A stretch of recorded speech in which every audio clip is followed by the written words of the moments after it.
Hey guys, tonight we slip quietly into a valley where the morning fog hasn't decided what century it's in yet, and you're standing barefoot on packed earth as pale smoke curls up from a line of long, low kiln roofs. You probably won't survive this without drifting off at least once, because nothing here moves fast, not even time. The air smells like damp pine, wood ash, and yesterday's work cooling down, and somewhere a rooster gives it a try then gives up halfway through. This is the kind of morning that feels like it was designed specifically to lower your blood pressure. So, before you get comfortable, take a moment to like the video and subscribe, but only if you genuinely enjoy what I do here. And if you're feeling social in that very low energy, half awake way, drop a comment with where you're listening from and what time it is there right now. Now, dim the lights, maybe turn on a fan for that soft background hum, and let's ease into tonight's journey together. You wake as the kiln village wakes, which is to say, reluctantly. You don't spring up. No one springs up here. You roll onto your side, feeling the cool of the ondal floor still clinging to the night, and listen. There's a faint crackle from the dragon kiln uphill, not active now, just settling, like a giant beast breathing in its sleep. Mainstream historians agree that these long, tunnel-shaped kilns are a hallmark of Goryeo and early Joseon ceramic production, designed to climb slopes so heat could travel efficiently upward. Right now, though, it just sounds like comfort noise. Medieval white noise. Someone should loop this on Spotify. You push open the wooden door, and dawn slips in without asking permission. Smoke drifts low across the village, hugging the ground before lifting, as if it too needs a moment to stretch. This smoke isn't dramatic, no towering plumes, just the gentle leftovers of last night's firing and breakfast hearths. It settles into your clothes immediately. By the end of the day, you won't even notice it anymore, the way you stop noticing your own breathing. A quirky tidbit the elders like to repeat is that potters could identify each other by smell alone, different villages favoring different woods. Whether that's true or just an excuse for never bathing is another matter. You step outside and the ground feels familiar under your feet, compacted by decades of the same morning paths. Roof tiles bead with dew, catching the first light, and for a moment everything has that celadon soft glow, like the world itself has been dipped in glaze. You pause because this is the calmest it's going to get all day. Even the sparrows seem to whisper, hopping along the eaves as if they know loud noises are rude before sunrise. As you walk toward the kiln line, you pass stacked firewood neatly arranged under lean-tos. Pine, mostly resinous and fast-burning, prized for reaching the temperatures needed to coax that elusive green from the glaze. Pine smoke, pine ash, pine needles stuck in your hair. This tree is basically a co-worker. Historians still argue whether pine ash composition was the decisive factor in classic celadon color, or whether iron content in the local clay mattered more, but at this hour, you're not weighing in. You're just nodding at the woodpile like, yep, still there. Good job, wood. Someone else is already awake, of course. There's always one. An older potter squats near the kiln mouth, poking at yesterday's embers with the seriousness of a man negotiating with fire. He glances up at you, gives the smallest nod, the universal village greeting that says, "We are both awake. Let us not discuss it." You return it. Conversation before rice gruel should be illegal. The village itself stretches along the slope, houses and workshops arranged according to gravity and common sense. Workshops sit closest to the kilns because carrying unfired pottery uphill is a mistake you only make once. Downhill, closer to the stream, are the clay settling ponds, their surfaces smooth and reflective now like sleepy mirrors. You catch your reflection briefly, hair doing whatever it wants, face still creased from sleep, and think, yeah, that tracks. There's a bell somewhere, not rung yet, just hanging, waiting. In some kiln villages, bells or wooden clappers marked communal times, especially during firing days when shifts mattered. This early, though, time is informal. You move when your body says it's done pretending to sleep. That's one of the small mercies here. The state may demand taxes in bowls and jars later, but dawn still belongs to you. You inhale, slow and deep, and the smell of damp earth mixes with smoke and something faintly metallic from cooling glaze. This scent will anchor your memories. Years from now, if you smell wet ash after rain, you'll be right back here, half awake, listening to a kiln sigh. There's a fringe belief recorded in later folk accounts that the first smoke of dawn carried messages from the kiln gods, clues about whether the next firing would be kind. Most scholars gently roll their eyes at this, but also no one's willing to test the theory by ignoring the signs. Superstition is just risk management with better branding. You hear footsteps behind you, soft on the dirt. A younger apprentice shuffles past, carrying nothing, just mentally rehearsing the day. He yawns so wide it looks like his soul is trying to escape.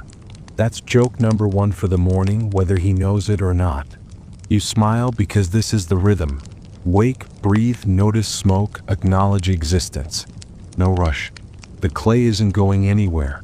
The kiln will wait. As the light strengthens, the village edges sharpen. You can see fingerprints in dried clay on a bench, the swirl marks inside a discarded bowl, the evidence of yesterday's labor frozen in place. You rest your hand on the cool kiln wall, feeling the faint residual warmth deep inside. It's like touching a sleeping animal, alive but resting. You don't linger long. Respect is part of routine. This is how the day begins here, not with announcements or ambition, but with smoke lifting, feet finding paths, and you quietly taking your place in a system older than any one person. You stand there a moment longer than necessary because no one is counting seconds yet. Dawn has opened the door and you've stepped through, unhurried, already a little calmer than when you woke. You drift downhill toward the well with the rest of the village, not in a crowd exactly, more like a loose agreement to all need the same thing at roughly the same time. The path is worn smooth, a gentle groove carved by generations of feet that knew it even in the dark. Morning light slips between trees, and the air still carries that coolness that makes you pull your sleeves down over your wrists, even though you know the kiln heat will undo this kindness later. The well sits at the edge of the stream, ringed with stones polished by hands and buckets. You wait your turn without really waiting because no one rushes here. A woman ahead of you lowers the bucket, the rope creaking softly, and when it comes back up, the water glints like metal. Mainstream historians note that communal wells were social centers in Joseon villages, especially for craft communities where schedules overlapped. Right now, it's less social hub and more synchronized sleepwalking. When it's your turn, you grip the rope, feeling the familiar roughness bite lightly into your palms. The bucket dips, fills, and comes back heavier, water sloshing just enough to threaten your ankles. You pour some into a smaller jar for drinking, the rest for cooking later. You take a sip, cold and clean, and it feels like your insides rebooting.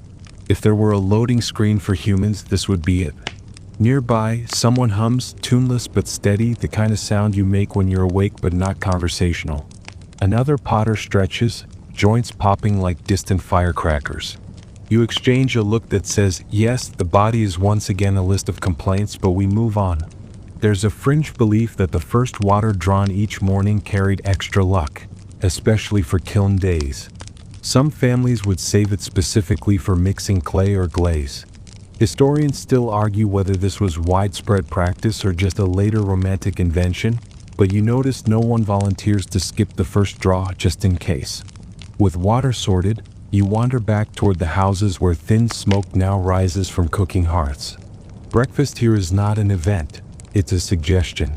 You duck into your shared space and set the pot over a low fire, adding rice and water in proportions you could do in your sleep, which honestly you kind of are. Rice gruel, thin and pale, bubbles gently, asking very little of you in return. It's been a staple for centuries, especially among working families who needed something warm, filling, and fast. Fancy food is for festivals and court banquets, not for people who spend all day arguing with clay. You stir slowly, watching steam rise, and the smell is comforting in its blandness. There's something soothing about food that doesn't demand attention. You add a pinch of salt, maybe a bit of leftover greens if you're feeling wild. A jar of kimchi sits nearby, lid askew, the smell sharp enough to cut through the morning fog in your head. You scoop a small portion onto a wooden dish, red against the pale rice like a wake-up call you can't ignore. You eat sitting on the floor, bowl warm in your hands. The first spoonful is always a little disappointing, the second reassuring, the third exactly what you needed. Around you, Others do the same, chewing quietly, the only sounds the scrape of wood on ceramic and the occasional satisfied sigh. This is fuel, not indulgence. Still, it anchors you. You're officially part of the day now. There's a joke among potters that rice gruel is the reason bowls exist at all, that the entire ceramic tradition is just an elaborate excuse to hold breakfast. That's joke number 1 for this section, and it never stops being funny if you're tired enough. A quirky tidbit passed around apprentices is that some kiln villages believed eating from cracked bowls improved humility. More likely it was just practical, but no one rushes to correct the story. As you finish eating, you rinse your bowl with well water, fingers numb again from the cold. You set it upside down to dry, a small ritual completed.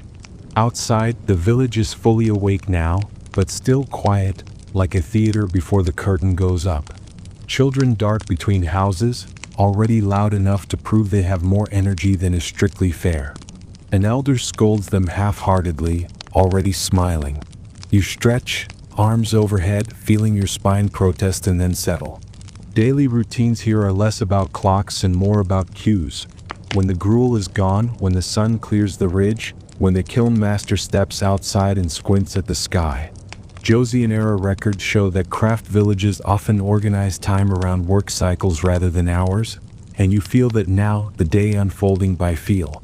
You check your hands, nails rimmed with yesterday's clay despite your best efforts. It never fully leaves. Some say that over years, clay works its way into your skin, that potters carry their material with them even after death. That's probably poetic nonsense, but you like the idea. It feels earned. A neighbor passes by, offering a nod and a strip of dried radish without comment. You accept it because this is how generosity works here. No ceremony, no debt. You chew thoughtfully, the sweetness cutting through the salt and spice. This too is part of the routine, small exchanges that keep everything moving smoothly. As the morning advances, conversations begin to wake up. Talk of last night's firing, of weather, of a cousin who might visit from another village. There's mention of taxes always because the state's appetite for celadon is a constant background hum.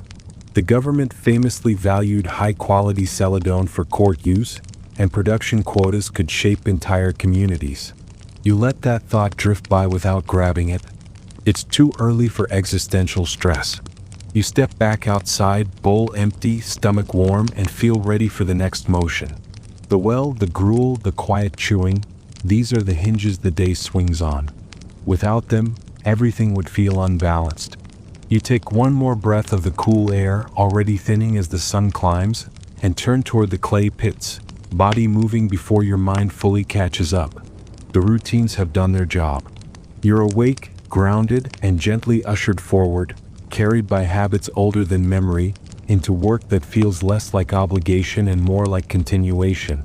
Your feet carry you farther downhill, past the last houses and into the shallow cut of earth where the clay waits. The path narrows here, bordered by reeds and low shrubs that catch at your trousers if you drift too close.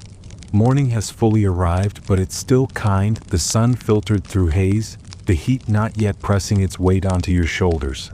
This is the window you want. Everyone wants it. Digging clay under a high sun is a mistake you only repeat if you enjoy suffering, and nobody here is that committed. The clay pits look unimpressive at first glance, just exposed earth in shades of gray and brown, damp in places where last night's dew still clings. But you know better. This soil is the village's bloodstream. Mainstream historians point out that the success of Joseon celadon depended heavily on access to iron-poor clay deposits, often found near riverbanks or low hills like this. You crouch and press your fingers into the surface, feeling the resistance, the promise. It's cool, smooth, and slightly sticky, already marking you as its own. You take up a wooden spade and begin cutting into the earth with steady, economical movements. There's no rush, but there's rhythm. Lift, press, pry, repeat. The clay comes away in heavy slabs, each one thudding softly into the basket at your side. Your muscles warm, breath deepening, and the rest of the world narrows to this simple exchange. Effort for material. Birds chatter overhead, entirely unconcerned with your productivity. Around you, others work in parallel silence. A few murmured comments drift back and forth, someone complaining about a sore shoulder, someone else joking that the clay is wetter today because it knows it's being judged. That's joke number one, and it earns a couple of tired snorts. Humor here is as practical as anything else, a way to keep the mood light when the baskets get heavy. As you dig, you're mindful of layers. The good clay sits beneath less useful topsoil, and knowing where to stop is part of the craft. Apprentices learn this by making mistakes, hauling home baskets of disappointment that have to be discarded later. You've done your time. You read the earth now by color and feel, by how it breaks under the spade. There's a fringe belief that experienced potters could tell the firing behavior of clay just by chewing it briefly. Whether that's true or just an excuse for strange habits is up for debate, but you're not trying it. Dental care is limited. You straighten briefly, stretching your back, and look out over the stream below. Mist lifts off the water, and the village above seems already distant, smoke thinning as hearth fires settle into coals. This early work feels almost private, like you and the earth have an agreement before the day gets noisy. Historians still argue whether clay extraction was a communal duty or assigned to specific families in kiln villages, but here it feels shared, informal, everyone pitching in because everyone benefits. The basket fills faster than you expect.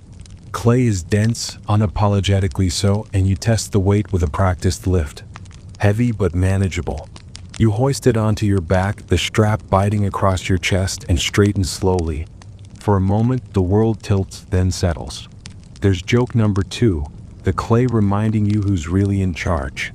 You start the slow walk back uphill, careful with your footing, each step deliberate.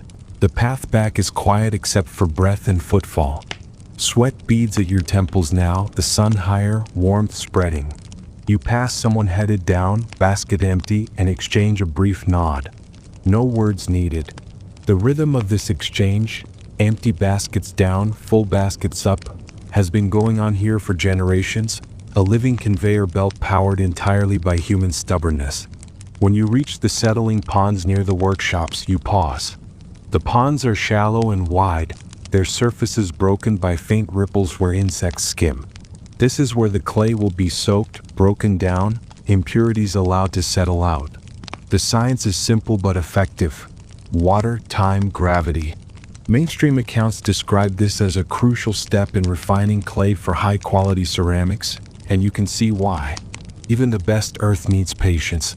You tip your basket into the pond, slabs sliding into the water with dull plops. The clay darkens immediately, softening, beginning its long transformation. You rinse your hands in the pond, water turning cloudy around your fingers.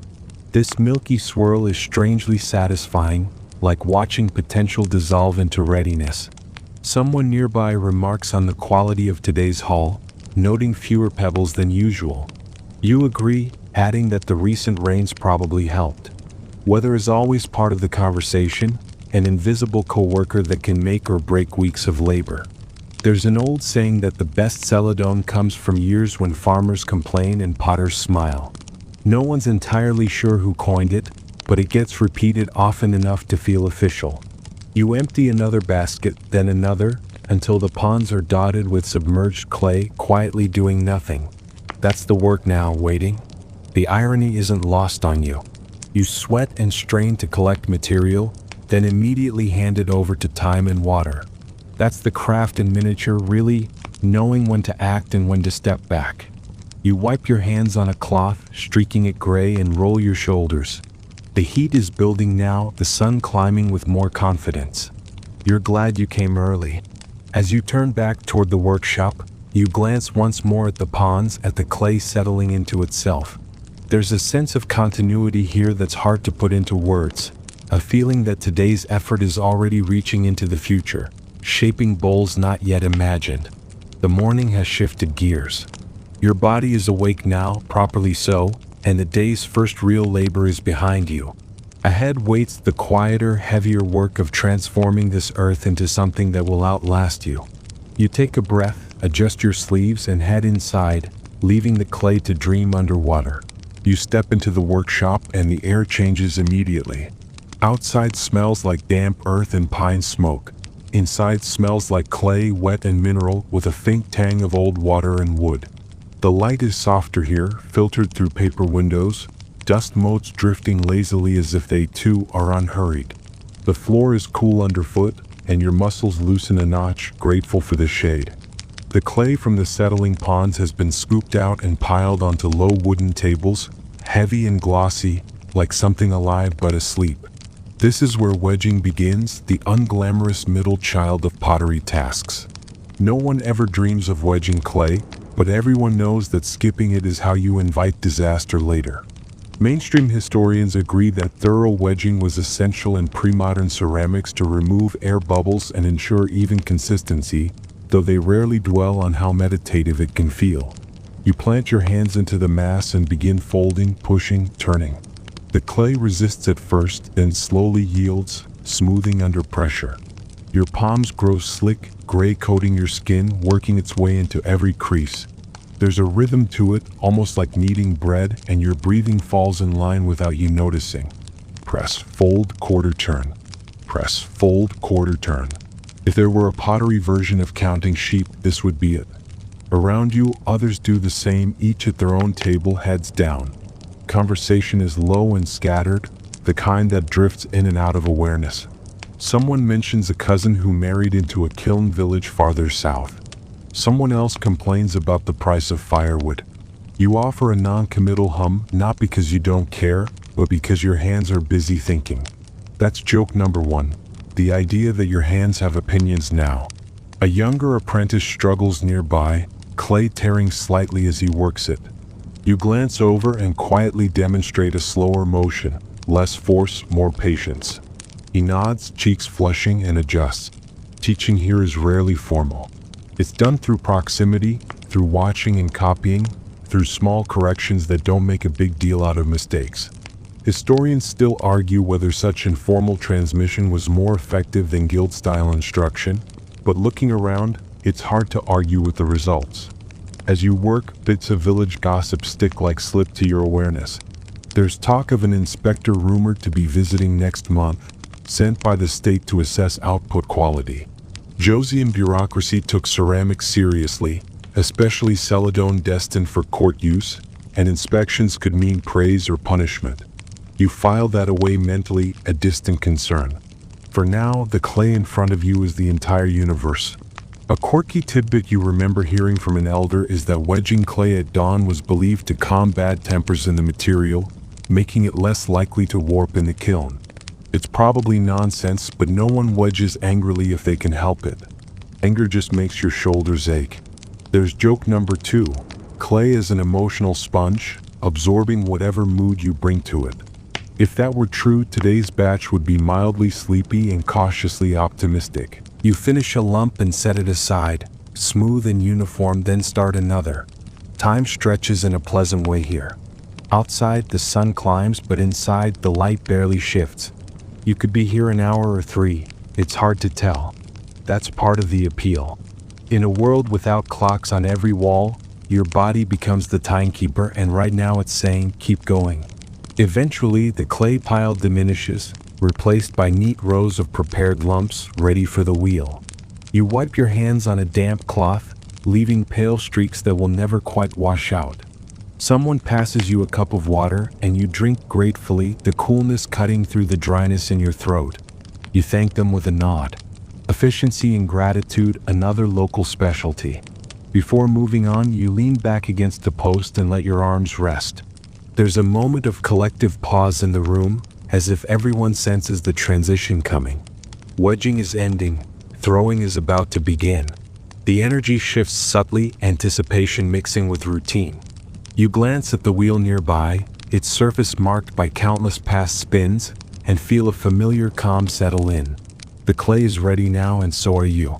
The quiet labor has smoothed not just the material but your thoughts. Whatever worries you carried in from the morning, taxes, inspections, the long firing ahead, have been kneaded into something manageable.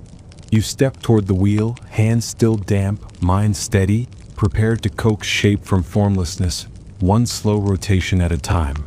You settle onto the low stool at the wheel, knees braced, feet finding the familiar rhythm that sets it turning. The first push is always tentative, just enough to wake the mechanism, and then the wheel hums into a steady spin, a soft whirring that blends with the workshop's quiet. You lift a prepared lump of clay heavier than it looks and drop it squarely onto the center. It lands with a dull, confident thud, like it knows it belongs here. Centering is the first test and the most humbling. You wet your hands, press inward, and feel the clay wobble, resisting alignment. You lean in, elbows locked against your thighs, breathing slow and even. This is where impatience shows itself. Mainstream historians often describe the potter's wheel as one of the great technological shifts in ceramics, allowing for symmetry and efficiency, but they rarely mention how much of it is just controlled stubbornness. You press again, steady pressure, and the wobble fades. The clay rises into a smooth, obedient cone. Your breath falls into sync with the rotation. Inhale as the clay lifts, exhale as you press it down. It's almost ridiculous how meditative this feels, considering you're essentially wrestling mud. That's joke number one, and it never quite stops being funny. The surface grows slick under your palms, water and slip making everything glide. For a moment, there's no past or future, just hands, spin, pressure.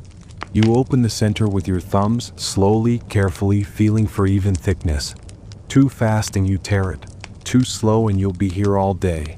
You pull the walls up, fingers pinching gently, coaxing the clay into a rising form. A bowl takes shape, round and calm, like it's exhaling with you. Around the workshop, wheels spin at different tempos, a layered chorus of soft mechanical murmurs.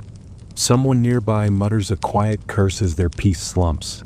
You don't look over, not because you don't care, but because watching another wheel can pull your focus off center. That's lesson number one they don't always teach. Attention is contagious. Historians still argue whether master potters develop superior muscle memory or superior mental focus. But sitting here, you suspect it's both, braided together. As the bowl reaches its final height, you refine the rim, smoothing it with a damp finger. The edge evens out, imperfections melting away under light pressure. You pause, hands hovering, assessing. This is the part outsiders romanticize, the moment of creation. In reality, it feels more like relief. You cut the bowl free with a thin wire, lift it gently, and set it aside to stiffen. One down, many to go. You reset the wheel, slap another lump on, and repeat. Each piece is similar, but never identical. Slight variations creep in. One rim a hair thicker, one curve a touch fuller. A quirky tidbit passed around the village is that perfectly identical bowls were considered suspicious, a sign of soulless work. Whether that belief came from aesthetics or simple acceptance of human limits is unclear, but you don't chase perfection anyway. You chase consistency with room to breathe. Midway through the morning, someone cracks a joke about how the wheel is just a fancy excuse to sit down while working. That's joke number two, and it earns a few soft laughs. You stretch your neck, roll your shoulders, and keep going. The heat has crept in now, beads of sweat sliding down your temples, but the wheel's rhythm keeps you grounded. You think briefly about where these bowls might end up. Some will be used daily in nearby homes, chipped and loved. Others might travel farther, offered as taxes or gifts to officials. Joseon records show that certain kiln villages supplied wares directly to the court, their output shaping elite tastes. The thought is fleeting though. Right now, this bowl just needs a steady hand. You finish another piece and line it up with the rest, a quiet procession of fresh forms. The workshop feels full of potential, shelves slowly populating with damp clay dreams. You wipe your hands, flex your fingers, and take a sip of water. There's joke number three as you realize you've been holding your breath again, like the clay might notice. The wheel slows as you ease off, and for a moment the silence feels loud. You look at the row of bowls, all born from the same earth you dug this morning, and feel a small, private satisfaction. The work isn't flashy, but it's honest. You'll move on soon to carving and trimming, but for now, you sit with the hum fading from your ears, breath steady, mind clear, ready for the next careful step in a process that rewards patience above all else. You return to the shelves where the freshly thrown pieces sit quietly, their surfaces dulling as moisture slowly leaves them. This is the waiting zone, the awkward in-between where the clay is neither soft enough to shape freely nor firm enough to ignore. Potters call it leather hard, a term that sounds tougher than it feels. You test the bowl with a fingertip. It yields just slightly like a ripe peach. Good. This is your window. You settle at a low table with a simple kit. Wooden ribs, metal loops, bone tools polished smooth by years of hands. None of them look impressive, and that's the point. Ornament here is subtle, meant to reward close attention rather than shout across a room. Mainstream historians note that Joseon's celadon decoration favored restrained elegance, incised lines, carved motifs, inlaid patterns, over the more exuberant style seen elsewhere. You can feel that restraint guiding your hands before you even begin. You lift a bowl and turn it upside down, setting it on a padded ring. With a trimming tool, you shave away excess clay from the foot, ribbons curling off and collecting at your feet like gray petals. The sound is soft, a dry whisper, and your breathing slows to match it. Too much pressure and you'll cut too deep. Too little and nothing happens. It's a negotiation, not a command. Once the foot is refined, you turn the bowl right side up and reach for a carving tool. This is where personality sneaks in. You lightly sketch a peony along the outer wall, lines barely visible, then deepen them with careful strokes. The flower emerges gradually, petals layered, stems flowing. You don't rush. Rushing shows. That's joke number one, because everything in pottery shows eventually. Nearby, someone works with molds instead, pressing a damp bowl into a carved form to imprint repeating patterns. Molds are efficient, consistent, and sometimes looked down on by purists, but they've been part of Korean ceramic tradition for centuries. Some workshop elders argue they democratize beauty. Others grumble that they dull the hand. Historians still argue whether the increased use of molds in later periods reflected declining skill or simply changing economic pressures. You suspect it's both, plus a desire to finish before your back gives out. You pick up a small stamp carved with cloud motifs and press it gently into the clay near the rim. The impression is crisp, a tiny sky frozen in place. Clouds are popular, symbols of good fortune, of movement, of things that don't sit still. There's a quirky belief that bowls with cloud patterns made food taste lighter. No one has ever proven this, but it hasn't stopped the clouds from appearing everywhere. That's joke number two, decorative placebo effect. As you work, you become aware of the collective hush in the room. Wheels are silent now. This phase demands attention. Tools scrape, stamps press, breaths pause. Even the apprentices seem quieter, sensing the fragility of the moment. One slip, one distracted thought, and a bowl becomes practice material. You've learned not to mourn these losses too deeply. Clay forgives by letting you try again. You finish carving and smooth the edges with a damp sponge, softening transitions so the design feels grown, not forced. You turn the bowl in your hands, inspecting it from every angle. Light catches the incisions just enough to hint at depth. This is the kind of decoration meant to reveal itself slowly, especially under glaze. You set the bowl aside and reach for the next. Time drifts. Your legs tingle from sitting, but you ignore it. Outside, the day advances, but in here, it's still this careful now. Someone cracks a quiet joke about how carving is just drawing, except the eraser costs you an hour of labor. That's joke number three, and it lands because it's painfully accurate. You switch to another piece, this one destined for inlay. You carve shallow channels, then press in contrasting slip, filling the lines before scraping the surface clean. When fired and glazed, the design will sit flush, ghost-like beneath the celadon green. Inlay is fussy work, demanding patience and confidence. Joseon artisans were renowned for it, their techniques admired far beyond the peninsula. You feel a flicker of pride, knowing you're part of that lineage even if no one ever writes your name down. As the afternoon light slants in, you stack the finished pieces carefully, spacing them so air can circulate. They look quiet, composed, like they're holding secrets. You wipe your hands, stretch your fingers, and finally stand, joints protesting before settling. The work has shifted again, from shaping to waiting, from action to trust. You glance once more at the rows of carved bowls and molded forms. Each carries hours of attention, tiny decisions layered into clay. Soon, glaze will blur and unify them. Fire will decide their fate, and all this careful detail will either sing or vanish. For now, though, they rest, and so do you, satisfied with the slow, deliberate beauty you've coaxed out of earth and time. You shift to the glaze area, where the air smells sharper, more mineral, like wet stone after rain. Buckets line the wall, each marked with faded symbols and scratches that only make sense if you've been here long enough. This is where conversations lower another notch, where curiosity is tempered by caution. Glaze is where bowls earn their final voice, and mistakes here echo loudly. You roll up your sleeves and peer into a bucket, its contents a murky gray-green slurry. It doesn't look like much now, but you know better. Mainstream historians agree that classic celadon glaze was typically made from a mixture of ash, clay, and small amounts of iron, the precise balance determining everything from color to texture. You stir slowly with a wooden paddle, feeling resistance, watching the surface swirl. The smell is faintly alkaline, not unpleasant, just serious. Recipes are guarded here, passed down within families or trusted circles. You know yours because someone decided years ago that you were careful enough.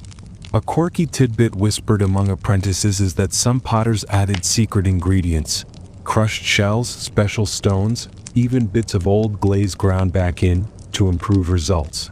Whether these actually worked or just made people feel clever is up for debate, but no one ever admits their full recipe out loud. You lift a bowl, now bone dry and chalky, and dip it into the glaze. Submerge, lift, pause. Excess drips back into the bucket in thin streams, leaving a soft, even coat behind. The bowl looks dull now, nothing like the glossy green it might become. This requires faith. That's joke number one. Believing in glaze feels like believing in a very slow magic trick. Nearby, someone whispers about an old master who supposedly adjusted his glaze by taste, just touching a finger to the slurry and nodding sagely. Historians still argue whether that story reflects real practice or just myth-making, but you're not tempted to try it. You value your tongue too much. Instead, you check thickness the practical way, watching how it breaks at the rim, how quickly it dries. You set the glazed bowl on a rack and move on to the next. The rhythm returns: dip, lift, drip, place. It's almost hypnotic, but you stay alert. One uneven coat can mean crawling, pinholing, or worse, a surface that looks tired instead of luminous. Joseon celadon is famous for its calm depth, a green that seems to hold light rather than reflect it. Achieving that consistently is the quiet obsession of this room. You adjust the glaze slightly, adding a bit of water, stirring again. The paddle scrapes softly against the bucket, a sound that sinks into the background like rain on a roof. Someone nearby mutters about humidity affecting drying time, and you nod. Weather, again, inserting itself into human plants. There's joke number two as someone quips that the glaze knows when you're in a hurry and punishes you accordingly. As the racks fill, the workshop takes on a different look. Rows of pale, powdery vessels wait, vulnerable and hopeful. You resist the urge to touch them again. Overhandling at this stage just smudges, leaves marks that will haunt you later. This is another lesson learned the slow way. You pause to sip water, eyes scanning the buckets.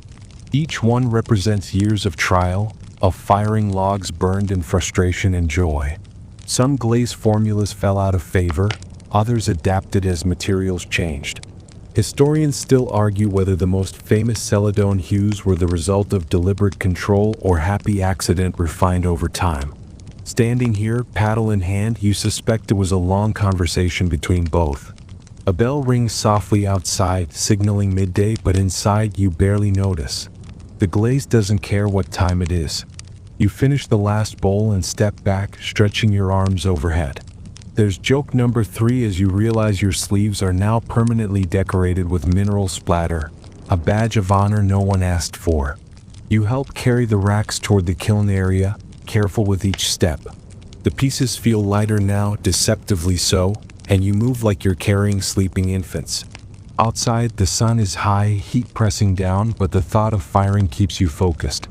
Soon, these dull forms will meet flame, and all this careful preparation will be tested. For now though, the glaze work is done. You wash your hands, watching the water turn cloudy then clear. You dry them slowly, feeling the faint grit that never quite goes away. The secrets are back in their buckets, the bowls in their ranks, and you move on, aware that from this point forward, the kiln will have the final say. You linger near the racks, eyes tracing the pale surfaces, already imagining the green that might emerge. This is the part no one ever fully gets used to, the waiting paired with speculation. The celadon color isn't just applied, it's negotiated into existence somewhere between glaze, clay, and fire. You've done everything right so far, and now you let go at least a little. Someone nearby mentions the color by its most flattering comparison: jade.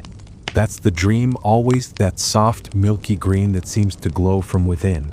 Mainstream historians note that Goryeo and early Joseon celadon drew inspiration from Chinese wares, particularly those admired for their jade-like quality, but Korean potters pursued their own balance, less glossy, more restrained. You nod along even though you've heard this explanation a dozen times.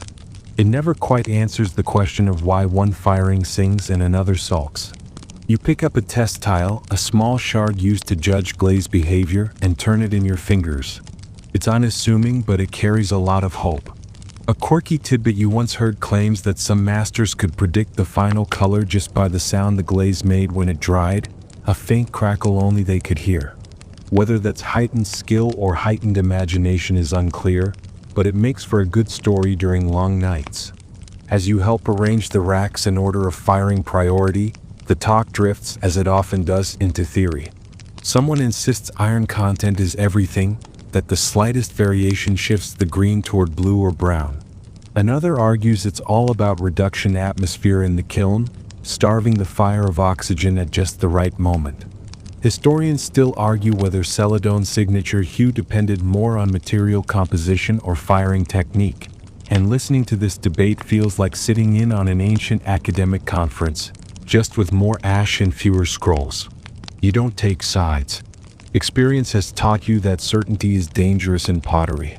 Instead, you focus on spacing, ensuring each piece has room to breathe once stacked. Crowding invites accidents, glaze drips welding neighbors together in unwanted intimacy. That's joke number one. Bowls forming lifelong relationships against their will. The kiln looms nearby, dark and patient. You run a hand along its brickwork, feeling the rough texture, thinking about the fires it has swallowed. Each firing is a gamble, but also a conversation. The kiln remembers previous attempts. You can feel it in the way people treat it, with respect edged by superstition.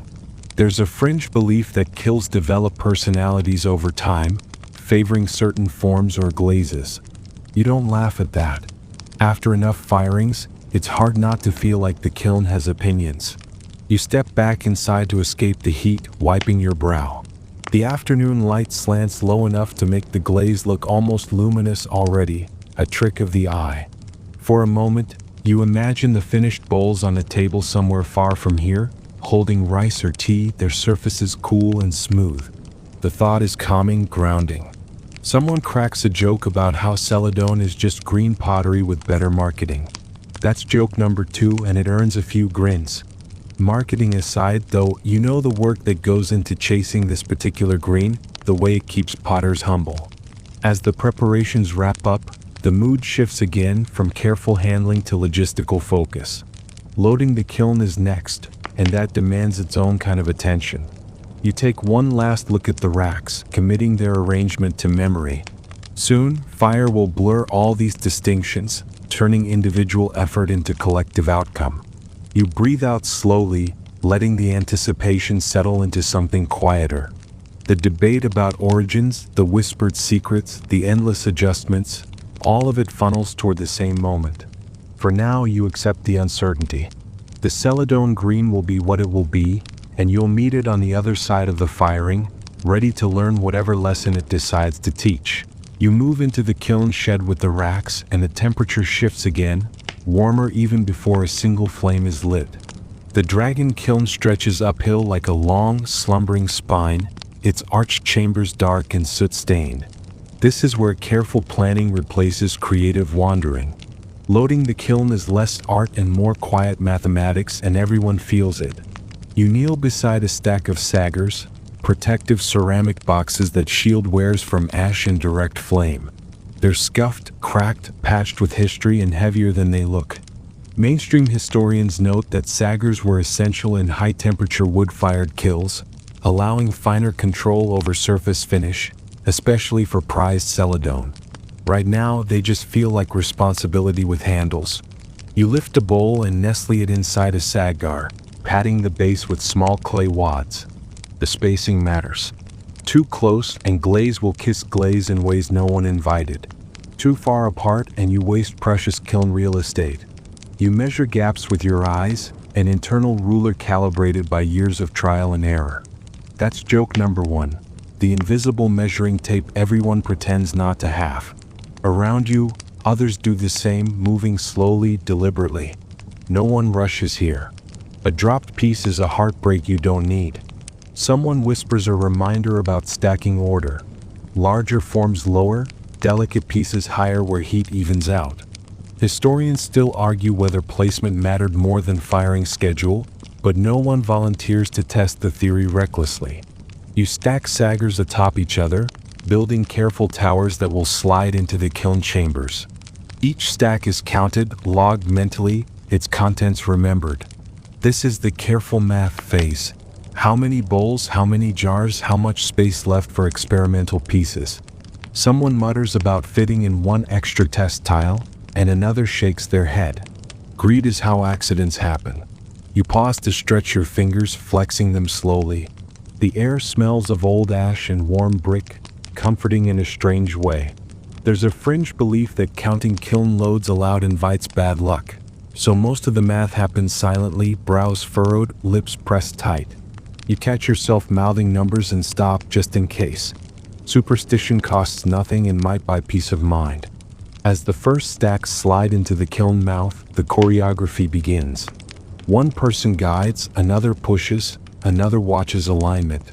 The movement is slow, rehearsed, almost ceremonial. You ease a stack into place, listening for the soft scrape that tells you it's seated properly. No cracking sounds. Good. Someone cracks a low joke about how this is basically advanced pottery Tetris. That's joke number 2, and it lightens the mood just enough. You smile but keep your hand steady. The kiln doesn't care about humor, it cares about balance. You move deeper into the kiln line as chambers fill, the light dimming, the world narrowing to brick, shadow, and careful breath.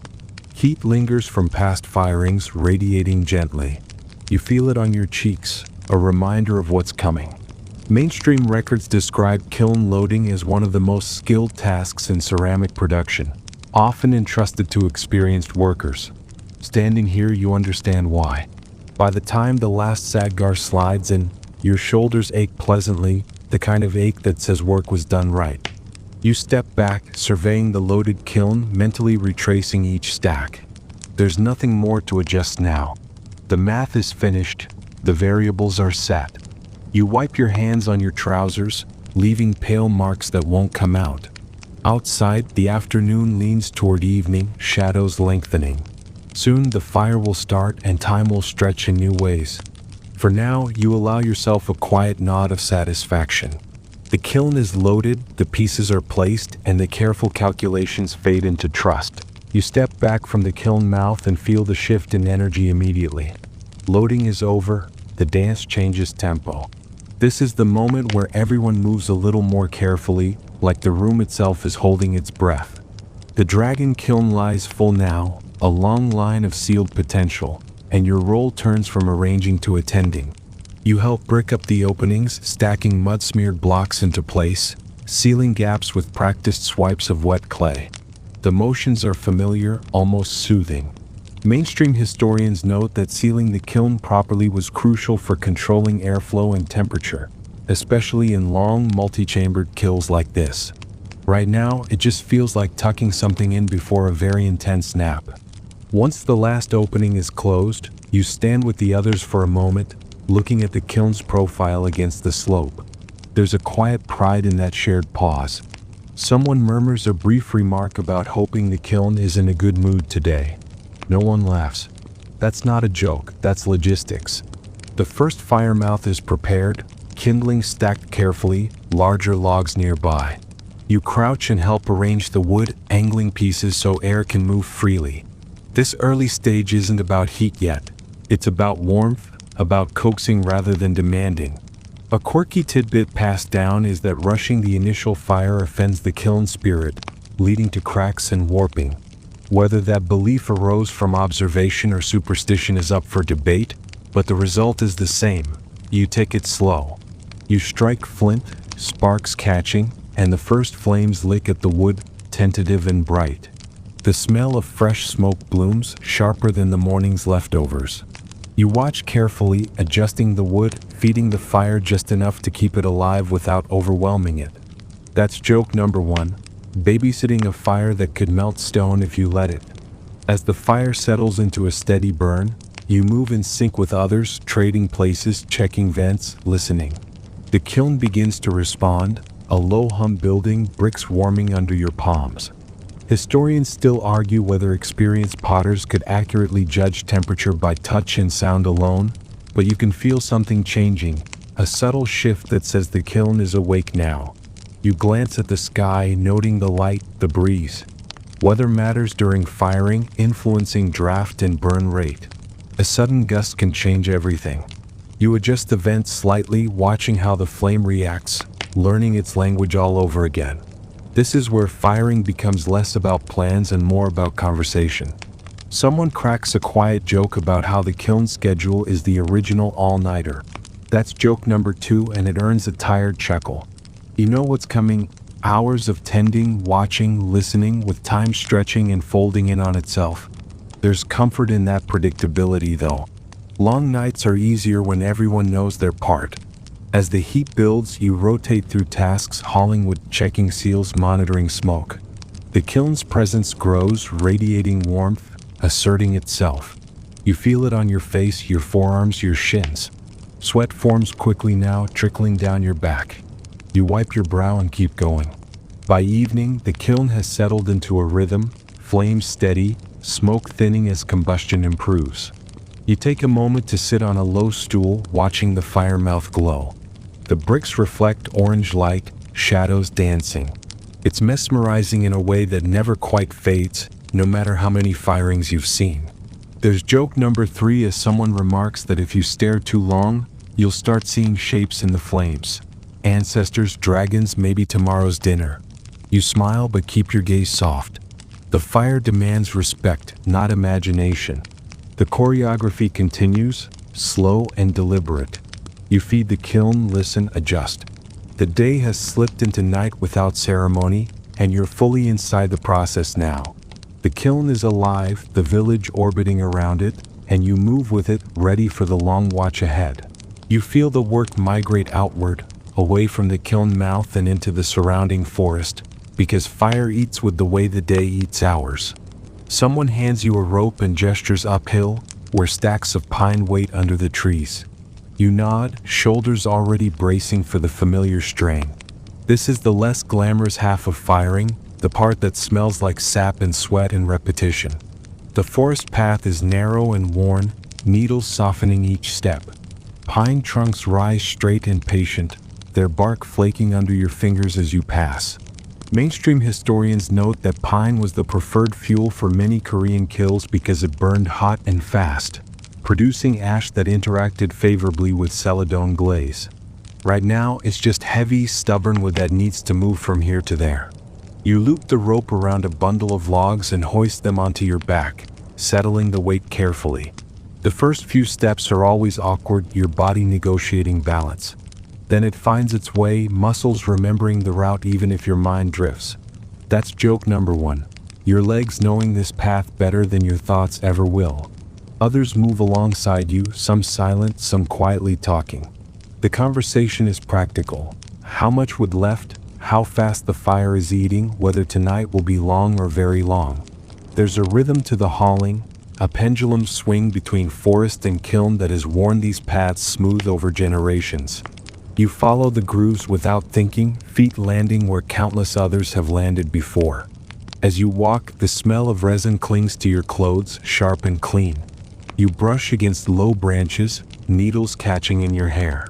Someone ahead mutters about splinters, and someone else replies that splinters are just pine trying to stay with you. That's joke number 2, and it lands better than it should. You reach the kiln shed and lower the logs into the growing pile, stacking them neatly for easy access. The heat hits you immediately, a wall of warmth that makes your skin prickle. You step back, inhale, then turn around and head uphill again. The work is simple, honest, and endless in a way that's almost comforting. There's a fringe belief you've heard repeated that the forest knows, when it's being harvested for a firing, that the trees burn differently on kiln days. Historians still argue whether such ideas reflect ecological observation or pure superstition. But you notice that no one treats this hauling casually. Even jokes are quieter here, respect woven into every movement. Trip after trip, the routine settles in. Lift, walk, unload, return. Your shoulders ache, then warm, then stop complaining. Sweat darkens your collar, and your breath finds a steady pace. The night air cools your skin between runs, a small mercy. Above, the sky deepens, stars pricking through the dark like scattered grains of rice. You pause briefly at the edge of the clearing, catching your breath, and listen. The kiln crackles below, a constant, hungry sound. The forest answers with insects, a layered chorus that feels older than language. For a moment, you're aware of how small this village is, how narrow this valley, and how far the smoke might travel before thinning into nothing. Someone passes you on the path, heading up with an empty rope, and gives a nod. No words. There's no need. This shared labor doesn't require commentary. Mainstream accounts of kiln villages often emphasize specialization, but hauling wood is one of those tasks that belongs to everyone regardless of skill. Fire doesn't care who shaped the bowls. You shoulder another bundle and head down again, feet sure despite the weight. There's joke number 3 as you think that if pottery doesn't work out, you've got a future as a very slow pack animal. The thought amuses you just enough to keep your mood light. By the time the woodpile is robust again, the night has fully settled. You wipe your hands on your trousers, resin sticky on your fingers, and roll your shoulders. The forest fades back into shadow behind you, its contribution complete for now. You turn toward the glow of the kiln, knowing this fuel will soon vanish into heat and ash, its work done, its presence lingering invisibly in the glaze. You return to the kiln just as the firing settles into its long middle stretch, the phase where time loosens its grip and starts behaving strangely. The initial excitement has faded, replaced by steady attention. Flames roll with confidence now, deeper orange, sometimes flashing white at the edges. You feel the heat before you see it, a constant pressure against your shins and face like standing too close to a sun that doesn't move. This is where patience becomes the main skill. Mainstream historians describe extended firing cycles in Joseon dragon kilns lasting anywhere from a full day to several days, depending on size and temperature goals. Tonight, it feels endless in the best and worst ways. You feed the fire mouth at regular intervals, adjusting log size and spacing, listening for changes in the kiln's voice. The sound is the first thing you notice. A low roar settles in, punctuated by pops and sighs as wood collapses and gases escape. Experienced ears can tell a lot from this. Too sharp and something's wrong with airflow. Too dull and the fire's getting lazy. Historians still argue whether kiln masters truly read these sounds or simply built intuition over years of repetition. But either way, you trust what you hear. You squat, poke at the embers, and slide in another log. The fire responds immediately, brightening, stretching upward. You wait, watching how quickly it takes, how the smoke thins. There's a fringe belief that the kiln reveals its mood through the color of its smoke. Blue for harmony, yellow for trouble. You don't see blue exactly, but the smoke looks cooperative enough, drifting upward instead of billowing back at you. You'll take it. Someone hands you a cup of tea, lukewarm but welcome. You sip carefully, eyes never leaving the fire. That's joke number 1. Drinking tea while standing next to something that could vitrify rock. The absurdity keeps you grounded. You pass the cup back with a nod and return to tending. Hour stretch. You rotate through roles, feeding, watching, resting briefly, then back again. The village sleeps, but the kiln keeps its own schedule, indifferent to human circadian rhythms. Your body starts to feel hollowed out, like time is passing through you instead of around you. This is when small thoughts grow large and large thoughts shrink. You find yourself counting breaths, not out of anxiety, but because it gives the minutes shape. Inhale, exhale, feed the fire. Inhale, exhale, listen. Someone nearby hums softly, an old tune you half recognize. It blends with the roar, a human note layered into the elemental noise. There's joke number 2 as someone mutters that the kiln is the real ruler here, and everyone else just works for it. You don't disagree. The state might demand bowls and jars, but the kiln decides whether they live up to expectation. You glance at the sealed chambers uphill, imagining the glaze inside melting, flowing, reacting. It's happening now beyond sight. At some point, the stars wheel overhead, marking time better than any clock. You notice Orion sliding west, then don't notice when it's gone. Your sense of later dissolves. This is what people mean when they talk about kiln time. It's not measured, it's endured. You feel the heat deepen, soaking into your bones. Sweat evaporates almost instantly, leaving salt on your skin. You wipe your face with a sleeve and laugh quietly at yourself. There's joke number 3 as you realize you've become so accustomed to the fire that stepping away feels colder than it should. Eventually, someone calls for a slight adjustment. You open a vent just a finger's width, watching how the flame responds. The roar shifts, pitch settles. You close it again, satisfied. These tiny changes matter more than dramatic gestures. This is not a place for heroics. As the firing continues, a calm focus settles over you. Fatigue is there, yes, but it's been absorbed into routine. You're no longer waiting for time to pass, you're moving with it. The kiln burns steadily, the village sleeps soundly, and you stand in the warm heart of it all, keeping watch as hours stretch thin and quiet. Night deepens, and with it comes the quieter watch, the stretch where the kiln no longer needs constant persuasion, just steady companionship. You take your place on a low bench near the fire mouth, close enough to feel the heat, far enough to keep your eyebrows intact. The glow paints everything in warm shades, turning faces into silhouettes and brick into something almost soft. This is the hour for whispered jokes and half-stories, traded like contraband to keep everyone awake.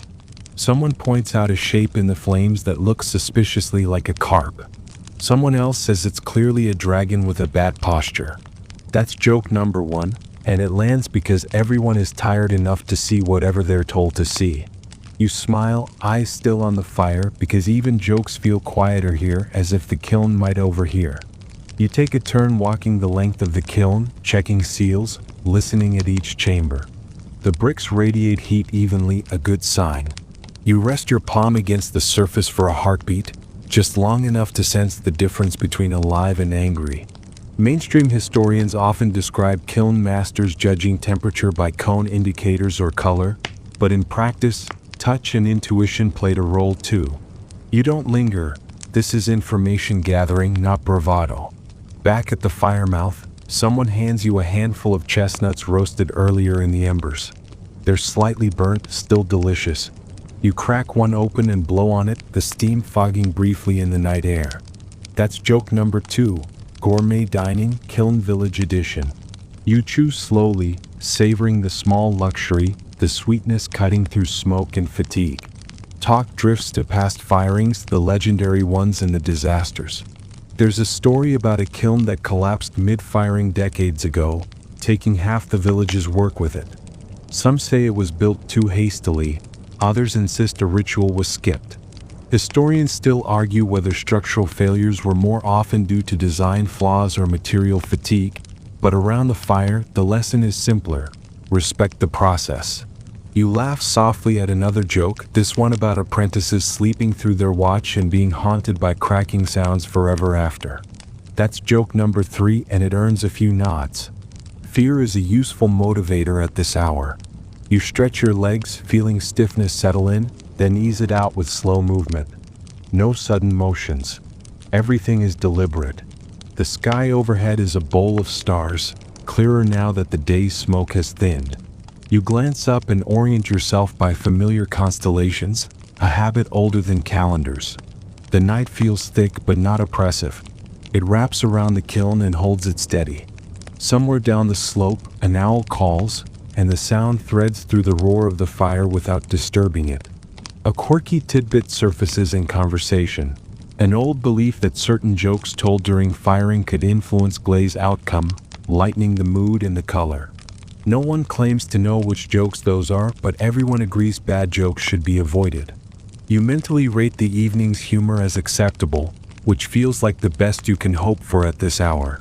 As the watch continues, voices fade, replaced by shared silence. This isn't awkward, it's efficient. Everyone knows what to listen for, what to feel. You take a sip of water, then another, staying hydrated out of habit more than thirst. The fire crackles approvingly, or maybe you're projecting. Either way, it's comforting. You settle back onto the bench, eyes half-lidded but alert. This is the heart of the night, when time seems suspended, when the kiln and its keepers exist in a small, warm bubble separate from the sleeping world. You're tired, yes, but also strangely content. The jokes have done their work, the fire is steady, and for now that's enough. Sometime between one watch and the next, food appears as it always does, without ceremony. You smell it before you see it. Rice steaming, the sharp, alive tang of kimchi cutting through smoke and ash like a bell. A low table is set near the kiln shed, far enough from sparks to be sensible, close enough that no one wanders off and forgets their duties. Meals during firing are practical pauses, not breaks, the kind that keep you standing rather than send you drifting. You squat and accept a bowl, the ceramic already warm from fresh rice. Someone sets down jars of kimchi with practiced care, lids flipped open, red pepper paste glowing even in firelight. Mainstream historians note that fermented foods like kimchi were dietary staples in Joseon, Korea, prized for preservation and nutrition, especially during long workdays. Right now, it's just exactly what your body wants: salt, spice, crunch. You take a bite and the flavors snap you fully awake. There's cabbage, radish, maybe a hint of fish sauce, the fermentation deep and assertive. You chew slowly, listening to the kiln roar behind you. The contrast is grounding, heat and cool, noise and quiet chewing. That's joke number one. Fine dining with a soundtrack of controlled inferno. Someone mentions the sea, carried on the night breeze, a faint saltiness that sometimes reaches even this inland valley. The comment sparks a small debate about whether coastal air affects glaze results. A quirky tidbit you've heard claims that firings done on nights with sea wind produce smoother celadon. Historians still argue whether atmospheric salinity could realistically influence kiln chemistry, but the idea sticks around because hope needs somewhere to land. You sip broth from a shared pot, thin but savory, and feel it settle warmly. There's dried fish too, torn into pieces. It smells strong enough to compete with smoke. You eat standing, leaning slightly, keeping one eye on the fire. Meals like this stretch just long enough to refuel, not long enough to relax. That balance is intentional. Relax too much, and the kiln will remind you who's in charge. Conversation is soft, punctuated by chewing. Someone jokes about how kimchi jars are the real infrastructure of the village, holding everything together. That's joke number two, and it earns a few tired laughs. Another person complains about the jar they buried last winter that fermented too aggressively, practically trying to escape when opened. You nod sympathetically. Fermentation, like fire, rewards patience and punishes interference. You think briefly about trade routes, about how salt and seafood traveled inland to places like this, supporting daily life in quiet ways. Mainstream accounts show that kiln villages were often connected to broader exchange networks, trading ceramics for foodstuffs they couldn't produce themselves. Even here, focused on clay and fire, you're part of something wider, your dinner proof of that connection. Someone refills your bowl without asking, an unspoken kindness. You accept it because refusing would be awkward and because you're hungrier than you realized. The rice is plain, but after hours of heat and vigilance, plain tastes perfect. You chew, swallow, breathe, feeling your energy tick back up. A light joke passes about how kimchi juice is the only thing strong enough to wake a potter mid-watch. That's joke number three, and you silently agree. If sleep ever sneaks up on you, A whiff of that jar will sort it out. As the meal winds down, bowls are rinsed quickly, jars sealed again. No lingering. You wipe your hands, fingers still smelling faintly of garlic and smoke, a combination that will follow you for days. You step back toward the kiln, stomach warm, mind steadier. The fire hasn't changed much while you ate, which is exactly what you want. Steady flame, steady sound. You check the vents, make a small adjustment, and feel reassured by the response. Food has done its work, anchoring you back into the long night. You glance once more at the dark horizon, imagining the sea beyond hills you can't see, its salt carried invisibly on the air. Whether or not it affects the glaze, the thought is calming, a reminder that even here, in this focused heat, the world is larger and moving. You take your place again, fed and alert, ready to continue the watch as the night stretches on. The fire settles into a deeper register now, less dramatic, more serious. This is the phase where flaws are born quietly without announcement. You stand near the kiln wall, hands resting on your hips, feeling the vibration through brick and bone. Inside, bowls soften, glazes melt, and gravity waits patiently for its moment. You can't see any of it, which is somehow the hardest part. Someone nearby mentions warping, the way rims can sag just enough to catch the eye later. You nod because everyone has lost sleep over a rim. Mainstream historians note that high temperature wood firing made deformation a constant risk, especially for thin-walled celadon forms prized for their elegance. The irony is not lost on you. The more refined the piece, the more vulnerable it becomes. You check a vent and adjust it by a hair, watching the flame respond. This is damage control in advance, or at least the illusion of it. There's a quiet acceptance here that not everything will survive, and that survival isn't the same as success. A quirky tidbit passed down is that some potters believed minor flaws allowed the spirit of the vessel to breathe. That idea didn't originate here, but it fits well enough to stick. Call it philosophy, call it coping. You lean against a post and listen. The kiln sounds healthy, steady roar, no alarming pops. Still, your mind wanders to pieces you've grown attached to, bowls whose curves pleased you more than usual. You remind yourself not to choose favorites. Fire has a way of humbling that impulse. That's joke number one, pretending you're emotionally detached from a bowl you spent hours perfecting. Someone brings up the idea of good flaws versus bad flaws. A pinhole that adds texture might be forgiven. A crack that compromises function will not. Historians still argue whether aesthetic acceptance of imperfection in Korean ceramics was philosophical or simply pragmatic, but standing here it feels like both. You accept what you must, celebrate what you can. The heat pulses and you wipe sweat from your neck. Your clothes smell like smoke and fermented cabbage, a combination that would never catch on elsewhere. You shift your weight, easing a stiff knee, and smile faintly at yourself. There's joke number two as you think that pottery teaches patience mostly by exhausting every other option. Time continues its strange behavior, stretching, compressing. You lose track of how long you've been standing, listening, adjusting. Someone dozes briefly on a bench, then jolts awake, checking the fire in mild panic. No one scolds them. It happens. Fatigue is part of the equation, like ash and heat. You think about acceptance, about how much of this craft is learning when not to interfere. You've already done the shaping, the carving, the glazing.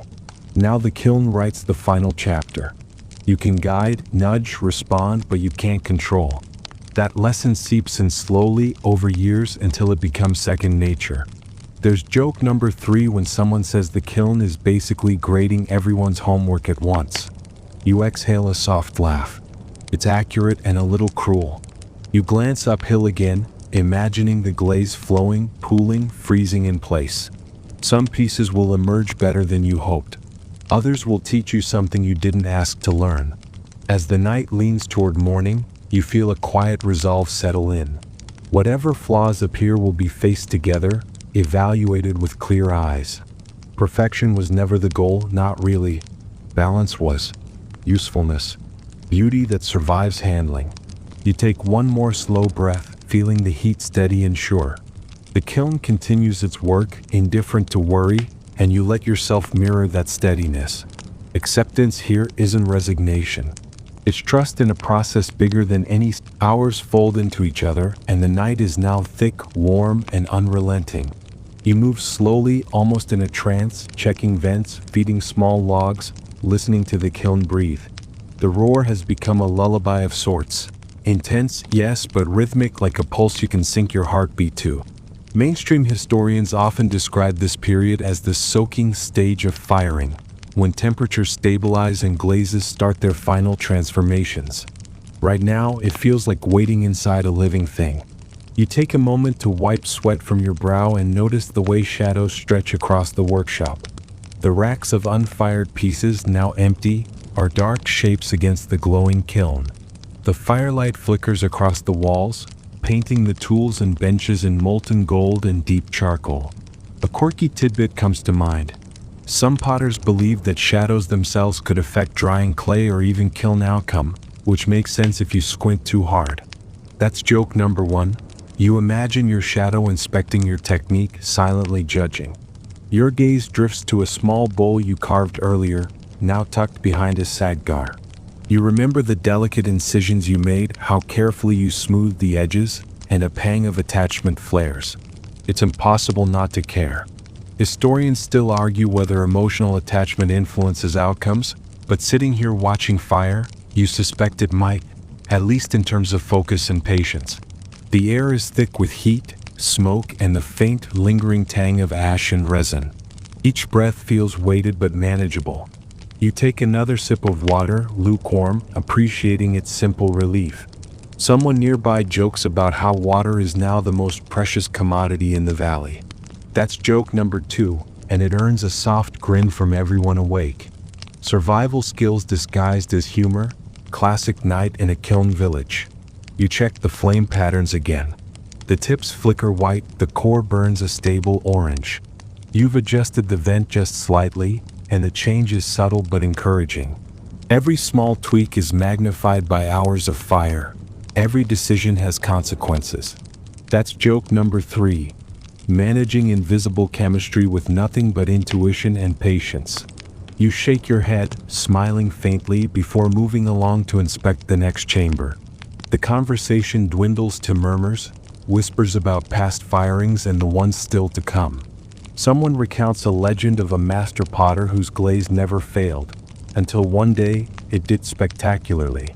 The moral, unspoken but clear, is humility. You nod, even though the story is probably exaggerated. There's truth hidden in legend, and tonight, every detail feels alive with meaning. You notice the horizon beginning to lighten, faint blues seeping through the darkness.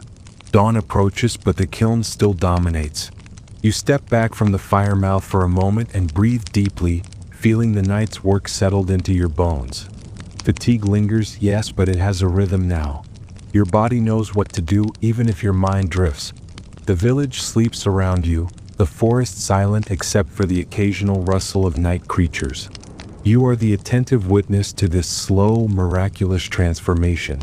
A distant owl hoots once, echoing softly across the valley, and you imagine it observing the kiln, approving or at least curious.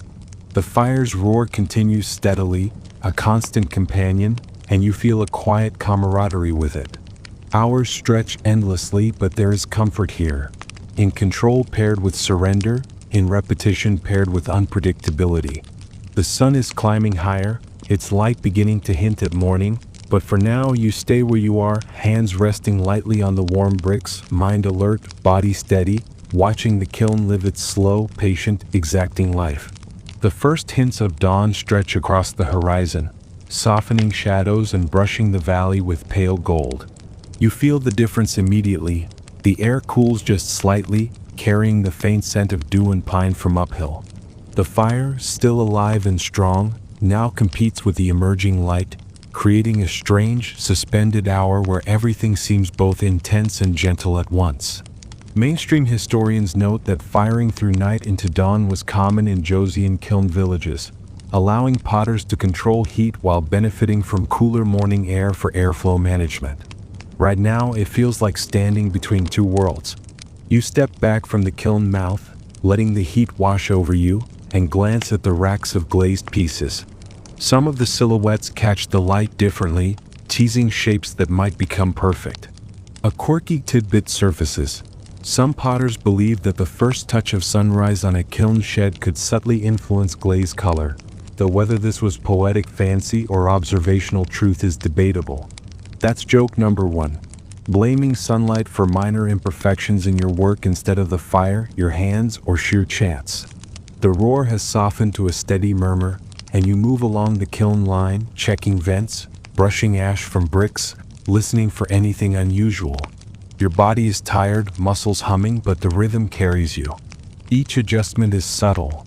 A tilt here, a slide there, like whispering instructions to a very large, very stubborn creature.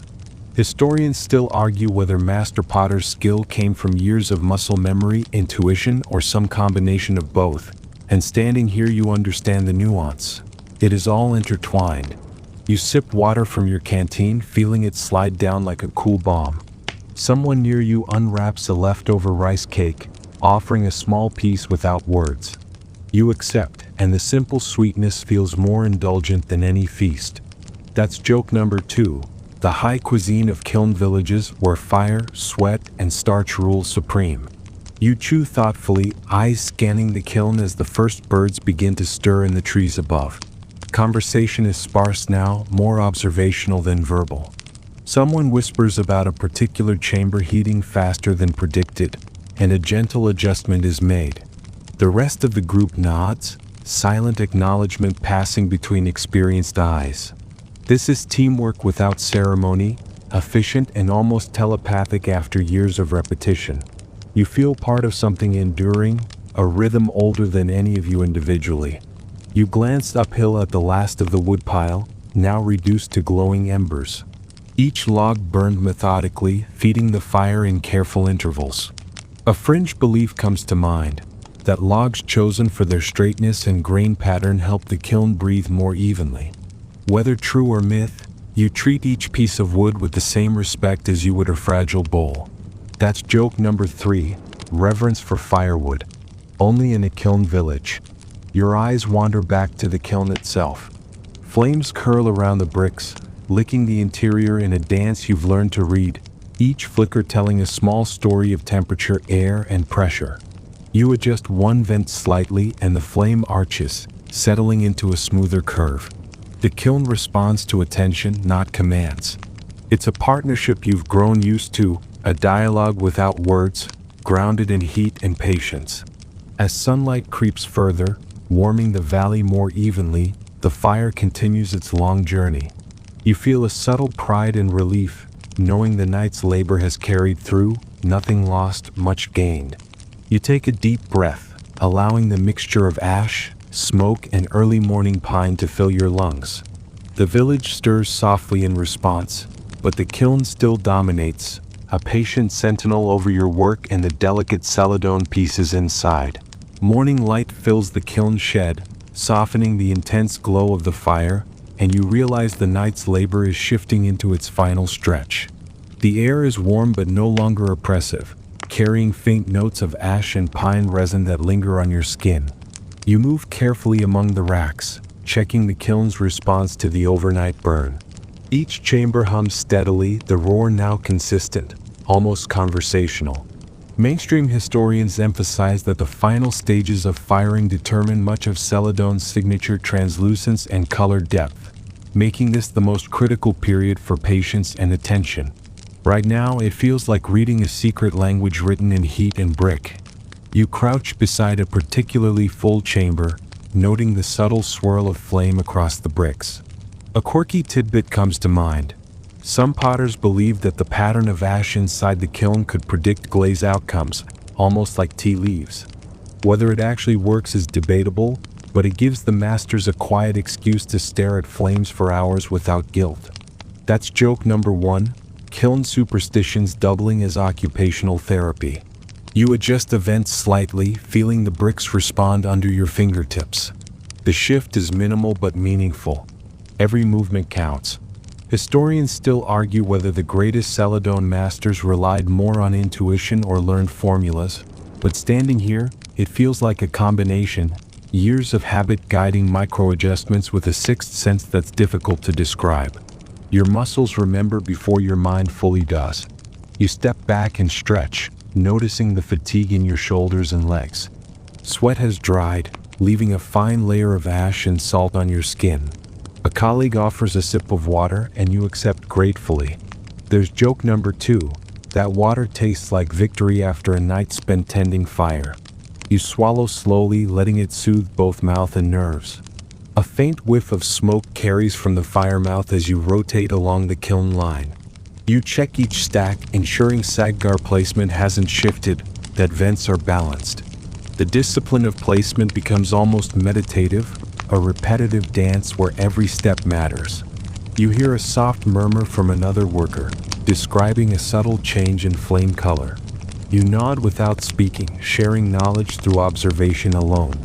Outside, the forest brightens, dew glinting on needles and moss. You glance at the horizon, thinking briefly about the distant mountains, the hidden rivers, and the villagers asleep in their homes. The kiln and you exist in a bubble where day and night blur, but the wider world still rotates, carrying goods, families, and stories that eventually intersect with these very bowls. It's grounding, realizing your labor is small but interconnected. You return to the fire mouth, feeding the kiln slowly, rhythmically. You notice the first signs of the glaze beginning to melt, hinted at by faint gloss and shifting hue. This is the silent payoff, the visual confirmation of all prior labor. Clay-shaped, carved, glazed, and now transformed by fire. A fringe belief whispers that certain jokes told while feeding fire might nudge glaze toward perfection. You chuckle quietly at the notion, that's joke number 3, and continue your careful work, fully aware that humor, heat, and patience are oddly intertwined. Time feels stretched, yet forward-moving. You pause only briefly to inhale deeply, taking in the mixture of smoke, resin, and early morning air. The kiln continues its patient work, the valley itself seeming to hold its breath. You settle back into your rhythm, watching, adjusting, and listening, fully aware that the culmination of the night's labor is nearly complete. The kiln begins to sigh differently now, a softer, deeper vibration, signaling that the hottest part of the fire has passed. You sense it through your feet and palms, a subtle rhythm that hums under the bricks. Mainstream historians describe this phase as the soaking or maturing period, when temperature stabilizes and the celadon glaze begins its slow, liquid transformation. You lean closer, listening, feeling, breathing in the warmth and the quiet satisfaction of control tempered by surrender. You check the saggar stacks again, brushing ash from a few surfaces and making micro-adjustments to vents. The slightest tilt could influence airflow, but most pieces have now accepted their fate. A quirky tidbit comes to mind. Some potters claim that observing the way smoke swirled from a vent could indicate which bowls inside would shine brightest. Whether this is empirical or superstition is unclear, but it provides endless fascination. That's joke number 1. Reading smoke like a horoscope for pottery. You take a sip of water, then pause to stretch stiff fingers and wrists. Hours of careful tending have left subtle aches, but they are pleasant, the kind that tell you work has been done properly. Someone nearby hums a low tune, barely audible, threading through the roar. It blends with the fire like an improvised lullaby, oddly comforting. Historians still argue whether these quiet rituals, like singing or murmuring to the kiln, had any real effect on results, but in practice they seem to keep morale steady. Outside, light spreads further into the valley, pale morning brushing tree trunks and mossy stones. You notice dew reflecting the faint orange glow from the kiln, and it occurs to you that this place is a pocket where elements meet. Fire, water, earth, air, and human attention. It's mesmerizing in its simplicity and complexity all at once. You adjust the vent again, carefully watching how the flame responds. Small nudges have outsized consequences now. A joke passes quietly from a colleague about how the kiln has mood swings worse than any human you know. That's joke number 2, and it earns a soft chuckle. You imagine the kiln rolling its eyes at misaligned saggar stacks or impatient log feeders. The humor keeps the long night from becoming oppressive, even as fatigue presses in. You crouch again to inspect a particularly delicate stack, noticing how the glaze in certain saggar corners has begun to pool slightly. Tiny reflections of firelight wink through, teasing hints of the signature green. It's impossible to predict exactly how each piece will emerge, and that uncertainty is both thrilling and nerve-wracking. Historians still debate whether these subtle variations were intended or accidents celebrated after the fact. The air carries a faint mixture of roasted resin, ash, and distant morning dew. You inhale slowly, letting it anchor you in the moment. Someone quietly remarks that the kiln seems almost alive, like a patient giant breathing slowly after a night of exertion. You nod, thinking that perhaps that's true, and that in some way, every potter here has been learning to listen for life in bricks and fire. You glance briefly at the forest beyond the kiln, noting small movements of birds and squirrels beginning their day. The contrast is striking. Natural world moving in its own rhythm, while you remain tethered to the deliberate heartbeat of the kiln. You return to your vigil, adjusting, listening, and feeling the subtle warmth spread through your bones. The final transformation is underway, and you are right there, witness and participant. The sun is climbing higher now, spilling pale gold across the valley, but the kiln's glow still dominates your senses. Heat radiates off the brick like a living pulse, and the roar has settled into a deep, steady hum. This is the stretch where patience turns almost spiritual. Hours of tending, feeding, and adjusting culminate in quiet observation. Mainstream historians describe this as the stage where celadon achieves its famed translucency, the moment when clay and glaze finally converse with fire. You can't see the conversation, only feel it, and it is enough. You crouch to inspect the top vent, brushing away residual ash and listening for subtle shifts in flame. Even minor changes here can influence airflow, and airflow now dictates how the glaze moves, melts, and pools. A quirky tidbit comes to mind. Some kiln masters believe that humming softly near vents encouraged the fire to behave predictably. Whether this works is debatable, but it's impossible not to feel that your voice is part of the room. That's joke number 1, using karaoke as kiln management. Your water bottle feels heavy in your hand, yet comforting. Each sip reminds you of basic human needs, a grounding ritual amidst the extraordinary. Someone nearby murmurs about the earliest firing attempts of a master potter, how entire batches of celadon were ruined due to impatience or improper stacking. Historians still argue whether failures were primarily technical or anecdotal cautionary tales, but you know from experience that both are true in equal measure. The racks of pieces inside the kiln glimmer faintly through gaps in the brickwork, teasing the colors that will emerge. Your mind wanders briefly to the first bowl you glazed, its delicate rim, the soft green tint you hoped for. There's no guarantee it will be perfect, but that's the beauty of it. The kiln has its say and you listen. You shift slightly, letting the heat soak into your bones, a quiet comfort after a long vigil. That's joke number 2, letting a fire warm you while silently judging the next 200 bowls. Birdsong drifts faintly from the forest beyond the kiln shed, subtle against the roar. The contrast is calming. The natural rhythm of life continues, oblivious to human labor, while you remain tethered to the slow, deliberate heartbeat of the fire. You adjust the vent slightly, observing the flame's response, noting a small curve where previously there was a ripple. Micro adjustments matter most now. Someone mutters softly about superstition, that certain stars above predict the kiln's temperament. You glance at the sky, pale and brightening, and smirk quietly. That's joke number 3, celestial fire forecasting. Yet even if it's nonsense, it's comforting to believe that the universe might nudge things in your favor. You take a slow, deliberate breath, feeling the mixture of resin, smoke, and morning air fill your lungs.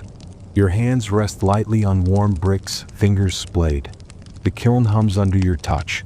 You are aware of the hours behind you and the moments still to come, the slow, delicate conversation between fire and clay, patience and instinct. And you are right there, present, attuned, alive in the quiet drama unfolding before you. The morning deepens and the kiln's roar softens just enough that you notice subtle textures in the brick, the glow shifting from fierce orange to a gentler amber. You move along the kiln line, inspecting vents and saggar stacks, fingers tracing warm surfaces, feeling the subtle pulse of heat through the stone. Mainstream historians note that this stage, sometimes called the soaking and equalizing phase, determines whether celadon will have depth, sheen, and even color. You can't see all of it, but you feel the results as much as you imagine them. You crouch beside a chamber, listening to the soft hiss of escaping gases and the whisper of the fire against brick. A quirky tidbit comes to mind.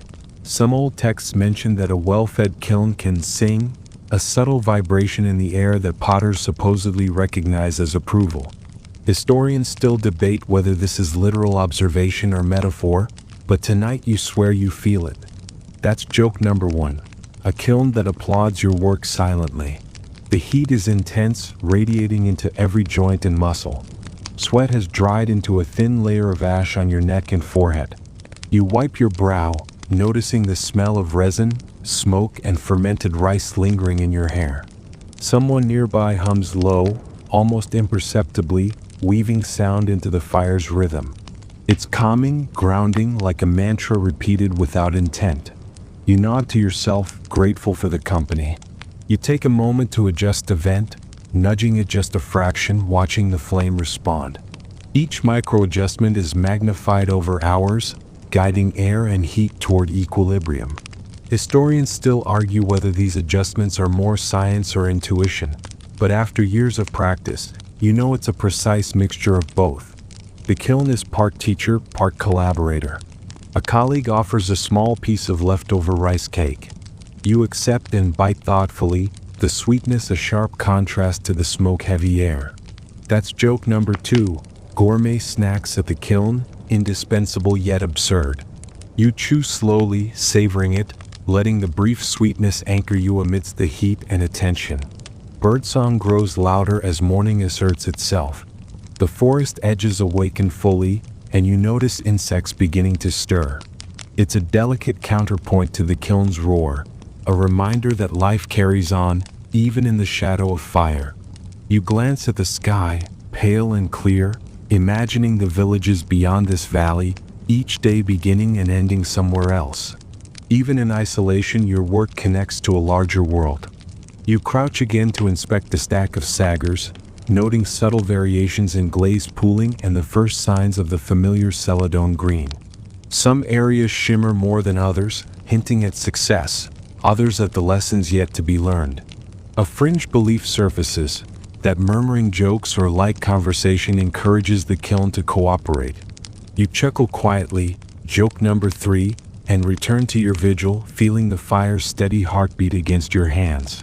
By mid-morning, the kiln has settled fully into its long rhythm, a consistent, patient roar.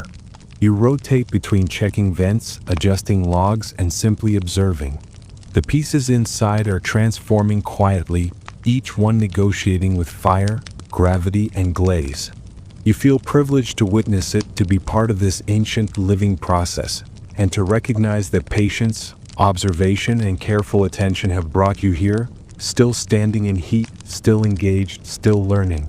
By late morning, the heat has mellowed slightly, though the kiln still radiates a constant, insistent warmth. You step back to survey the entire line of fire mouths and vents, noticing subtle variations in glow and flame, reading them like an open book.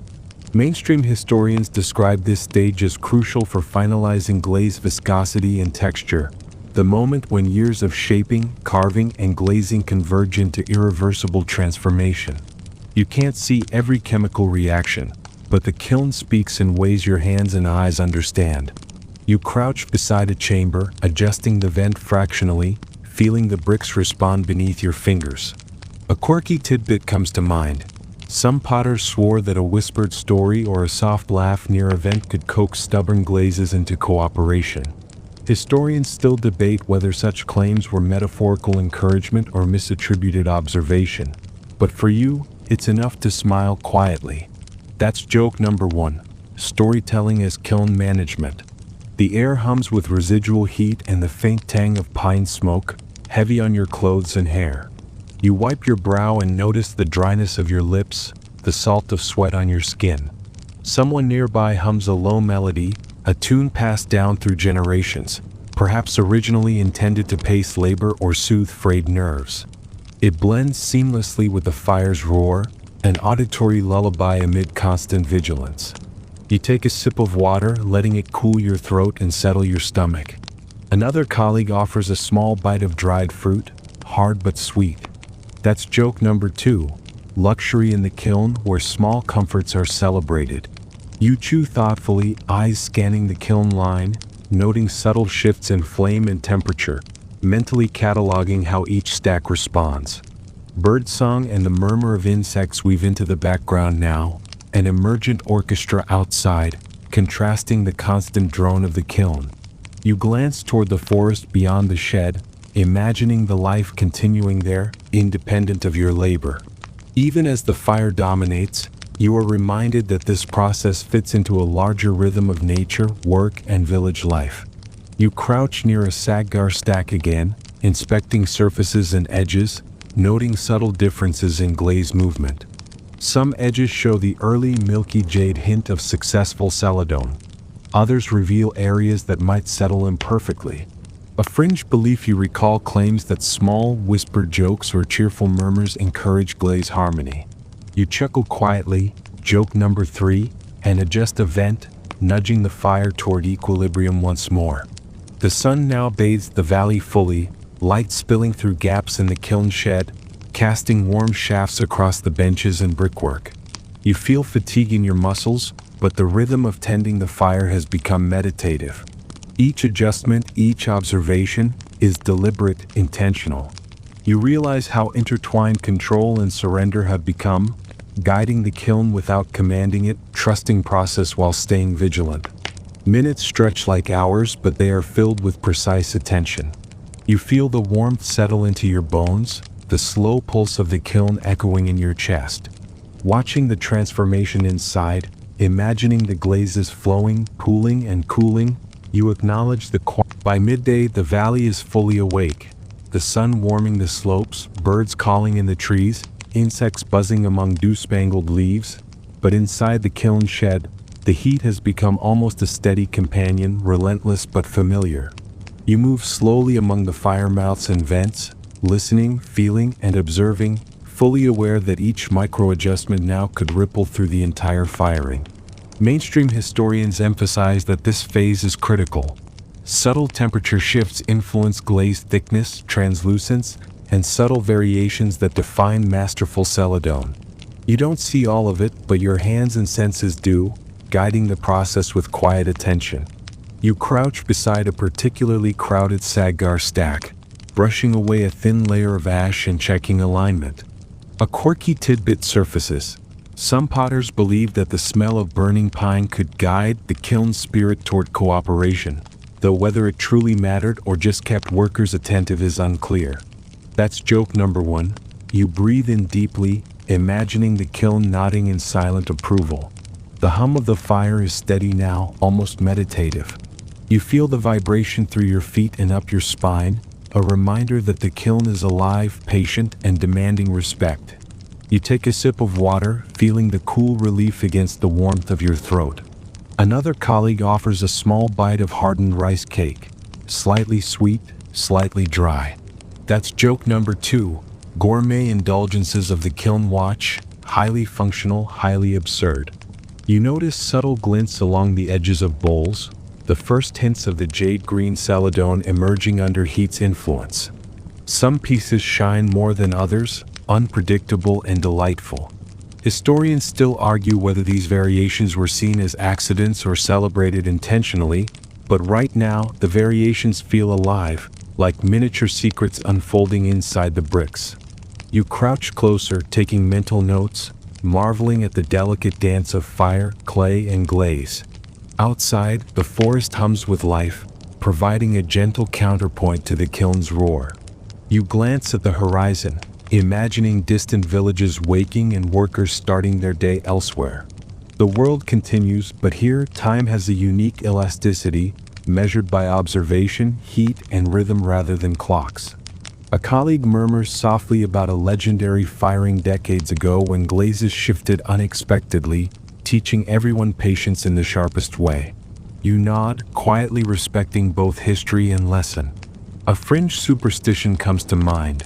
that a cheerful or lighthearted tone during the final stretch could encourage harmony in glaze, a notion that encourages jokes, murmurs, and whispered encouragements near vents.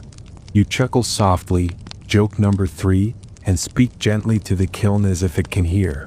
Whether it does or not doesn't matter. The ritual steadies your focus. The air is thick with warmth, resin, smoke, and faint lingering sense of fermented rice from the night before. You wipe your hands, noting the fine ash embedded in your palms. Each movement is deliberate, checking vents, observing Sadgar positions, adjusting what embers were necessary. Fatigue is present but has melded into rhythm. The kiln and you exist in a quiet partnership, a patient dance of trust, attention, and care, heading steadily toward the culmination of hours of labor and night-long vigilance. The afternoon sunlight streams fully through the kiln shed, catching on bricks, tools, and the occasional gleam of glaze peeking from Sadgar tops. You feel the heat radiating from the kiln like a pulse beneath your palms, a gentle but insistent reminder that the fire is still very much alive. Mainstream historians emphasize that this final high-temperature stretch is the moment when the full body of the celadon pieces takes form. The translucence, the subtle green, the soft ripple patterns that make each piece unique. You cannot see it all yet, but you can feel it, and that is enough to hold your attention. You crouch beside a chamber, brushing away stray ash and inspecting Sadgar alignment. A quirky tidbit surfaces. Some potters believe that the first full sunlight hitting a finished firing could influence final color slightly. Whether superstition or observation, the ritual of acknowledging the morning light feels comforting. That's joke number 1. You lean back and imagine the kiln squinting into the sun like an old cat judging your efforts. The hum of the fire is now a steady, comforting drone. You adjust vents minutely, just a whisper of movement, watching how the flame reacts. Hours of practice have taught you that the kiln responds to subtlety, not force. Historians still argue whether these micro-adjustments were critical to outcome or simply a method to keep workers engaged. But experience tells you both are true. You take a deep breath, feeling sweat evaporate in the warm air. A colleague offers a bite of slightly hardened rice cake or a small piece of roasted chestnut. You accept it, savoring the sweetness, a small reward earned through vigilance. That's joke number 2. The most refined dining experience the kiln village can offer, consumed amidst smoke, heat, and the faint smell of pine resin. You chew slowly, feeling the energy return to tired muscles. You rotate along the kiln line, checking each chamber and stack, noticing subtle variations in glaze sheen. Some edges glimmer slightly more than others, hints of success. Others show delicate imperfections that will teach lessons next firing.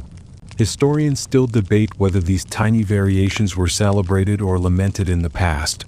But in this moment, each is a story in miniature, a mark of fire, clay, and patience working together. Outside, the forest edges shimmer under the afternoon sun, a gentle reminder of life continuing beyond this intense bubble of labor.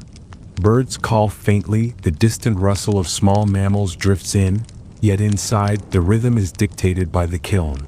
A colleague mutters quietly about the legendary firing of decades past where flames surprised even the masters, leaving unpredictable results. You nod silently, understanding that risk and learning are inseparable. You lean slightly against a cool post to ease stiff muscles, feeling the residual warmth from the kiln soak through your hands. A fringe belief echoes in your mind, that gentle laughter and soft murmurs throughout the firing encourage harmony in glaze. You chuckle quietly, joke number 3, and whisper to the fire, acknowledging your small role in the grand process. It steadies your focus, reminding you that patience, attention, and careful observation have brought you this far. As the afternoon deepens, the kiln continues its slow, patient work, the Sadgar stacks glowing faintly from within, each piece negotiating heat, gravity, and glaze in its own private dialogue. You move among the chambers methodically, aware that this final stretch is where success is solidified, where lessons are cemented, and where the balance between control and surrender is most crucial. You are fully present, attuned to fire, clay, and the quiet pulse of the valley, knowing the culmination of this long labor is almost at hand. The late afternoon sun casts long shadows across the kiln shed, softening the bright orange glow of the fire into deep amber, and you finally sense that the peak of the kiln's activity is passing. The roar has softened into a steady hum, like a purring creature winding down after a long night of work. Mainstream historians note that this is the cooling initiation phase, the point at which temperature begins its slow descent, allowing celadon to crystallize properly and the glaze to set without shocking the clay. You can feel the rhythm, a measured decline that signals both relief and anticipation. You move slowly along the kiln line, hands brushing against warm bricks, checking vents one last time. A quirky tidbit surfaces. Some potters believe that whispering thanks or soft farewells to the kiln at the end of a firing encouraged longevity in both kiln and ware. Whether superstition or ritualized mindfulness, it feels fitting. That's joke number 1. You mutter a quiet thanks and imagine the kiln nodding in response. The air is thick but tolerable now, scented with residual resin, ash, and a hint of the fermented rice from early morning. You take a sip of water, feeling its coolness soothe your throat and revive tired muscles. Another colleague offers a small roasted chestnut, and you accept it gratefully. That's joke number 2. Culinary highlights of a kiln village, simple but intensely satisfying after long hours of vigilance. You chew slowly, savoring both taste and relief. You crouch beside a sagar stack, observing the final hints of the celadon glaze beginning to settle into the familiar jade green.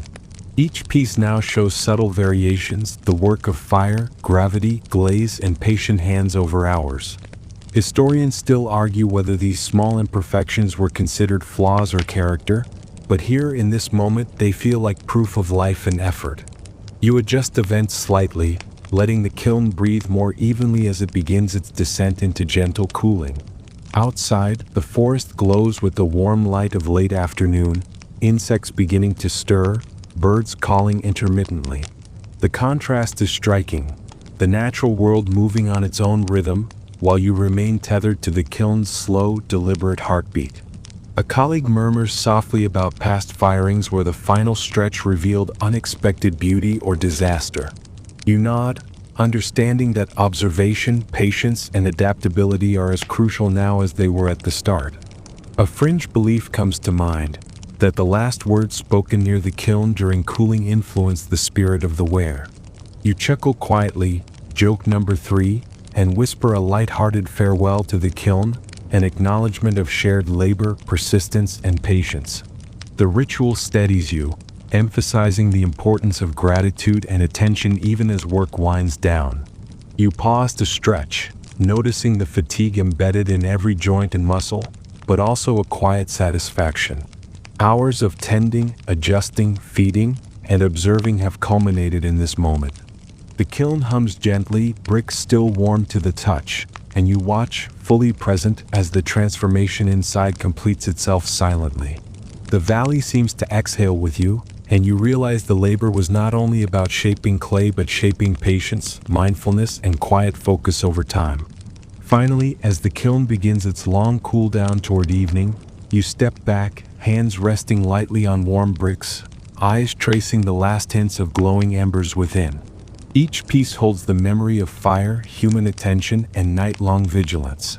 You feel a deep, quiet pride, not in perfection but in participation, presence, and the patient rhythm of this ancient craft. The village is still around you, the forest hums softly, and the kiln, now gentle and steady, has fulfilled its role. The valley softens around you as the kiln's heat gradually fades, the roaring intensity replaced by a gentle, pulsing warmth. You breathe slowly, letting the fatigue in your muscles settle like sediment in a quiet stream. Each inhale carries the faint aroma of pine smoke, ash, and clay, a scent that clings to your clothes, your hair, and memory. You feel it seep into your bones, a tactile reminder of long hours, patience, and attention. The bricks beneath your hands are no longer fierce, only warm, as if the kiln itself has exhaled and is content. You step back and gaze across the shed, noting the subtle glints of celadon in the sagar stacks, the quiet achievements of night and morning laid out like a hidden treasure. Birds flit in the forest beyond, leaves rustle faintly, and a soft breeze carries away the remaining smoke. The contrast between the external calm and the internal warmth of your labor feels like a gentle massage for the mind. You allow yourself to sink into that serenity, shoulders easing, eyelids heavy, fingers relaxed. Time stretches slowly, measured not by clocks but by sensations. The cooling heat, the muted hum, the light drifting across the valley. Your thoughts wander lazily, returning intermittently to the kiln, the bowls, the nights spent observing, tending, adjusting. Everything is complete, yet nothing is rushed. The village exhales with you, the valley listens, and the world feels orderly, balanced, and enduring. You lean lightly on a post, eyes half-lidded, feeling both the satisfaction of work done and the calm anticipation of rest. The kiln is quiet, the forest gentle, and your breath falls into rhythm with this softened pulse. Slowly, deliberately, you release the tension in your body, letting the warmth fade into memory. The valley hums softly around you, the day continues gently, and you drift into the quiet space between labor and sleep.